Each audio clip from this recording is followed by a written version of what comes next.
Hello learners. फटाफट इस video में जो हम कंज्यूमर बिहेवियर को मॉडल जो है उसको डिस्कस करते हुए चलेंगे। चलिए देखते हैं। कोई भी कंज्यूमर जो है प्रोडक्ट को बाय करता है तो उसके कुछ ना कुछ तो बिहेवियर होते हैं जो इफेक्ट करते हैं उसके बाइंग डिसीजन को। तो उस बाइंग डिसीजन को कौन कौन से जो फैक्टर है इफेक्ट कर रहे हैं उसको उन्होंने क्या है कुछ मॉडल्स में डिवाइड कर दिया है कि इस मॉडल ये बताता है कि इकोनॉमिक फैक्टर बिहेवियर को इन्फ्लुएंस करते हैं, कुछ कह रहे हैं सोशल बिहेवियर कर रहे हैं। तो ये इन सबको क्या करके मॉडल बना दिए हैं। बस इनको क्या आपको मॉडल्स के नाम याद रखने हैं आपको। इससे एक बार बस पीवाईक्यू आया था कि कौन सा जो है कंज्यूमर बिहेवियर का मॉडल है, निकोशिया मॉडल के ऊपर आया था वो।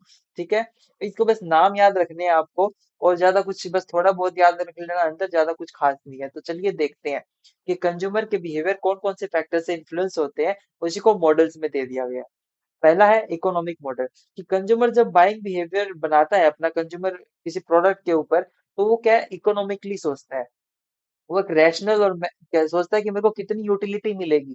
जब हम इकोनॉमिक्स पढ़ेंगे तब इसका मतलब समझेंगे कि मैक्सिमम यूटिलिटी क्या होता है। जब कंज्यूमर चाहता है कि मैं कोई प्रोडक्ट खरीदता हूँ तो मुझे उससे जितनी ज्यादा हो सके उसके मुझे यूटिलिटी मिले, तो वो क्या है इकोनॉमिक मॉडल है।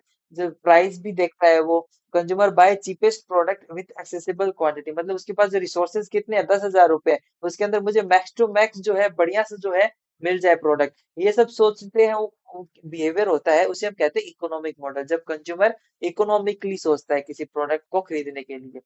नेक्स्ट जो मॉडल है वो है लर्निंग मॉडल। लर्निंग मॉडल नाम से ही समझ आ रहा है कि लर्निंग, जब पिछले बार कंज्यूमर ने मानो पिछली बार कोई प्रोडक्ट परचेज किया हो, स्मार्टफोन खरीदा होगा किसी कंपनी से, तो उसे पता लगा होगा नहीं इसमें तो ऐसे खबी खबी थी, दोबारा ऐसा मतलब अलग तरीके का फोन खरीदूंगा।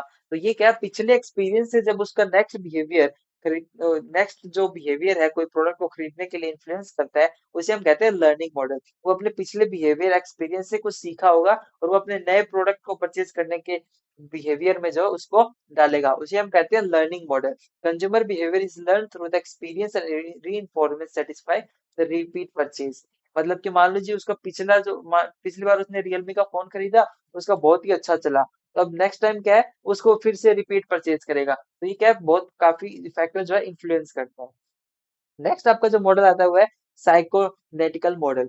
ये क्या होता है, आपको जो है कंज्यूमर की परसेप्शन बाइंग बिहेवियर को कैसे आप माइंड में सोचते हैं, आपके मोटिव क्या है उस पर डिपेंड करता है। ईड ईगो सुपर ईगो, इसे हम क्या है एचआरएम में पर्सनैलिटी डेवलपमेंट का टॉपिक आएंगे वहां पढ़ेंगे इसको डिटेल में। अभी के लिए आप बस ऐसा सोच लो कि ये एक मॉडल है इसके अंदर। ठीक है, नेक्स्ट है इसका सोशियोलॉजिकल मॉडल। सोशियोलॉजिकल नाम है, जब कंज्यूमर अपना कोई बाइंग डिसीजन बनाता है किसी प्रोडक्ट के लिए, तो वो किसी कल्चर से या अपने फ्रेंड से इन्फ्लुएंस होता है। तो उसी को इन्होंने क्या दिया सोशियोलॉजिकल मॉडल दे दिया कि consumer behaviour are influence by society, social group, family, culture. तो उसे हम क्या कहते हैं सोशियोलॉजिकल मॉडल कहते हैं। तो ये आपके जो है ट्रेडिशनल मॉडल्स हैं। नेक्स्ट आते हैं आपके कॉन्टेम्परेरी मॉडल्स। इसमें पहला मॉडल आता है हार्वर्ड स्टेट मॉडल। इसमें क्या होता है कि जब कोई कंज्यूमर अपना कोई ड्यूरेबल गुड्स खरीद रहा है, मान लीजिए कोई कार फर्नीचर ये सब खरीद रहा है, तो उस टाइम पे उसका क्या बिहेवियर रहता है। जब कोई ड्यूरेबल गुड्स खरीद रहा है वो आपका कॉम्प्लेक्स बाइक बिहेवियर है कि मुझे ज्यादा सोचना पड़ेगा ना, कार खरीद रहा है तो फर्नीचर खरीद रहा है, ऐसा तो है नहीं कि लाइफ टाइम में 4-5 बार कार खरीद रहा हो, नहीं ना। तो वो एक बार ही खरीदता है, कार हो गया आईफोन हो गया ये सब। तो उस टाइम पे उसका क्या बिहेवियर रहता है उसी को है हार्वर्ड सेट जो मॉडल है वो बताता है। इसको ज्यादा डीप में नहीं जाना है, बस इसको नाम याद रखना है कि हार्वर्ड सेफ जो मॉडल कंज्यूमर बाइंग बिहेवियर का है। नेक्स्ट जो आपका वो है निकोशिया मॉडल। निकोशिया मॉडल क्या बताता है कि कोई कंपनी है उसने एडवर्टाइजमेंट किया, कंज्यूमर को बताया कि हमारे पास ऐसा कोई प्रोडक्ट है, कम्युनिकेशन किया उसने। तो उस कम्युनिकेशन और कंज्यूमर ने क्या रिस्पॉन्स दिया उस कम्युनिकेशन एडवर्टीजमेंट का, उसके जो बात जो बताता है वो निकोशिया मॉडल बताता है कि कोई कंपनी जो एडवर्टीजमेंट करती है कम्युनिकेशन करती है कंज्यूमर को, तो वो कंज्यूमर कैसा रिस्पॉन्स दे रहा है उसके एडवर्टीजमेंट को। यही क्या है निकोशिया मॉडल है। नेक्स्ट आपका जो है black box model. Black box model आपने एक कंप्यूटर के अंदर टर्म पढ़ा होगा जब आप ग्रेजुएशन में होंगे या फिर कुछ भी, उसमें आता था एक ब्लैक बॉक्स मॉडल। वही है इसमें भी यूज करना है। क्या है कि मान लीजिए जब आप एक कंप्यूटर होता है, एक आप है और एक ये इनपुट, मतलब आप कंप्यूटर के अंदर कोई इनपुट डाल रहे हैं। ठीक है, अब कंप्यूटर के अंदर वो प्रोसेस हो रहा है। ठीक है, अब वो आउटपुट देगा आपको। ठीक है, जो प्रोसेस हो रहा है आप उसे नहीं देख सकते, वो एक ब्लैक स्क्रीन के अंदर है। अब इनपुट देना है वो देख सकते हैं, लेकिन आउटपुट को क्या है देख सकते हैं, लेकिन अब अंदर क्या प्रोसेस चल रही है उसको नहीं देख सकते। इसी को जब है इसके अंदर कनेक्ट किया गया है ब्लैक बॉक्स मॉडल के अंदर, कि कंज्यूमर के माइंड के अंदर क्या चल रहा है वो कोई नहीं जानता, उसे हम कहते हैं ब्लैक बॉक्स।